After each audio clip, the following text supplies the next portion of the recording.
নমস্কার বন্ধুরা, আজকে নিয়ে এসে দেখো গেরে পুরো ছাড়ি চুড়ি পুরো নিয়ে এসেছি একেবারে। তারপরে মশলা মুখ নিয়েছি, ভাজা করব। প্রথম থেকে শেষ পর্যন্ত দেখতে থাকো, ভিডিওটা স্কিপ করবো না। প্রথমে কড়াইতে আমি জল দিয়ে দেবো, গেরেগুলো দিয়ে দেবো সব। এক চামচ নুন ফেললেও ভালো করে সিদ্ধ করে নেবো। সিদ্ধ আমার হয়ে গেছে, আমি জল দিয়ে ছাপিয়ে নেবো। কড়াই আমি বসিয়ে দিয়েছি, দিয়ে দেবো সর্ষের তেল। তেলটা আমি গরম হয়ে গেছে, দিয়ে দেবো পেঁয়াজ।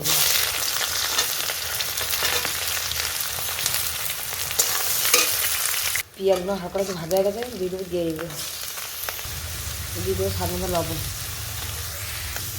সেদ্ধ করা রসুনগুলো দিয়ে দেবো, দিয়ে দেবো হলুদ গুঁড়ো, দিয়ে দেবো লঙ্কা গুঁড়ো।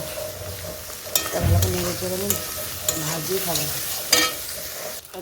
মানে আঁচ কমে গেলে ভাজতে হবে, তাই ভাজা হচ্ছে হালকা করে, এইভাবে ভাজতে হবে।